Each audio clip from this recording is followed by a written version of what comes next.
नमस्कार दोस्तों, एक बार फिर से आपका स्वागत है आपके और हमारे YouTube चैनल आपकी ख्वाहिश पर।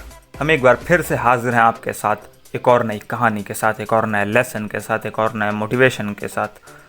तो चलिए बिना किसी देरी के शुरू करते हैं। यह छोटी सी कहानी है दो दोस्तों की। वह एक हॉस्टल में साथ में रहकर ही किसी सरकारी नौकरी के लिए एग्ज़ाम की तैयारी कर रहे थे। ज़िंदगी थोड़ी मुश्किल थी पर दोनों बहुत मेहनती थे और पढ़ाई में खूब मेहनत करते थे और इनकी मेहनत का फल भी इन्हें मिला। एग्ज़ाम हुआ और इन दोनों का सिलेक्शन हो गया और ये अपने अपने अलग अलग ज़िलों में इनकी पोस्टिंग हो गई और इनकी नौकरी शुरू हो गई। ये नौकरी करने लगे। सब कुछ अच्छा चल रहा था। फिर 15 साल बाद इन दोनों ही लोगों ने अपना अपना अलग अलग डिसीज़न लिया नौकरी छोड़ के कुछ अलग ट्राई करने का। एक दोस्त ने फैसला किया कि वह अपना स्टार्टअप करेगा और दूसरे दोस्त ने ऐसा सोचा कि मैं प्राइवेट जॉब्स के लिए बना हुआ हूँ, कॉरपोरेट मेरा वर्ल्ड है, और इसने जॉब्स के लिए अप्लाई करना शुरू कर दिया, इंटरव्यूज़ देने शुरू कर दिए। पर दुर्भाग्य से ये सेलेक्ट नहीं हो रहा था और वह पहला बंदा जिसने स्टार्टअप का सोचा था उसकी कंपनी बड़ी होने लगी, उसका स्टार्टअप को फंडिंग मिल गया और धीरे धीरे उसकी कंपनी बहुत बड़ी हो गई। फिर ऐसे ही यह दूसरा बंदा जो प्राइवेट नौकरी के लिए ढूंढ रहा था, इसी ने एक दिन अखबार पलटाते पलटाते उसमें एक एडवर्टीजमेंट देखा। वह देखता है कि एक कंपनी का जॉब ऑफर का ऐड लगा हुआ था और उसमें जो कंपनी के एमडी की फ़ोटो लगी हुई थी, मैनेजिंग डायरेक्टर एंड सीईओ की, वह इसके दोस्त की थी। यह बड़ा खुश हुआ। इसने सोचा जाते हैं यार, बातचीत करते हैं, दोस्त है अपना, शायद जॉब मिल जाए कुछ। अब यह जब गेट पे गया, गार्ड से बोला कि सब सर दोस्त हैं मेरे, तो उसने कहा कि सर बहुत बिजी रहते हैं, शायद ही वो आपसे मिल पाएँ। लेकिन सौभाग्य से वो उसका दोस्त तुरंत वहाँ से निकल के चला आ रहा था और उसकी नज़र भी इस पे पड़ गई, तो उसने पहचान लिया।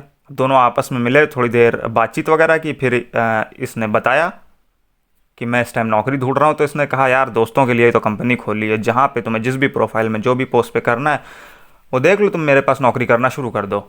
ठीक है, शुरू कर दिया इसने अपने दोस्त के यहाँ नौकरी करना। जब फिर ये दोनों लोग साथ में थे तो इनकी दोस्ती फिर से और गहरी होने लगी, जैसे एग्ज़ाम की तैयारी के टाइम पे थी। फिर से साथ में घूमना फिरना, साथ में खाना खाना वगैरह वगैरह चालू हो गया।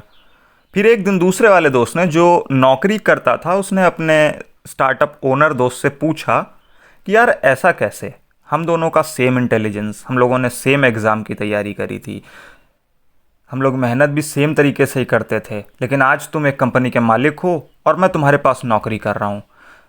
तब इस पहले बंदे ने, स्टार्टअप के मालिक ने, कंपनी के मालिक ने जो जवाब दिया वह बहुत ही ध्यान से सुनने लायक है। इसने कहा कि मालिक बनने के लिए सोच मालिक जैसी ही होनी चाहिए। क्या तुम्हें ध्यान है, एक बार हम लोग कोचिंग के लिए घर से निकले थे एग्ज़ाम की तैयारी के टाइम पे, तब रास्ते में मुझे ध्यान आया था कि शायद घर पे पंखा रूम पे खुला छूट गया है।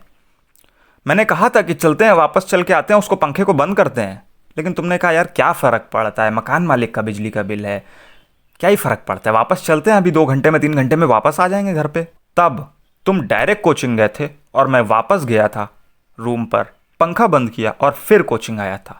मैं तब भी मालिक वाली ही सोच रखता था और आज भी मालिक वाली ही सोच रखता हूँ। अगर मालिक बनना है हमें तो मालिक जैसी ही सोच रखनी पड़ेगी। अप्रोच और हार्ड वर्क आपको सक्सेसफुल बनाता है। अप्रोच आपको रास्ता दिखाता है और हार्ड वर्क आपको मंजिल तक पहुँचाता है।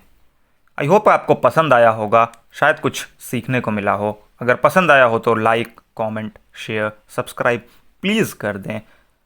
हम आपसे मिलते हैं अगली वीडियो में। तब तक के लिए सीखते रहिए और आगे बढ़ते रहिए। Tell me that you love me, even if it's fake.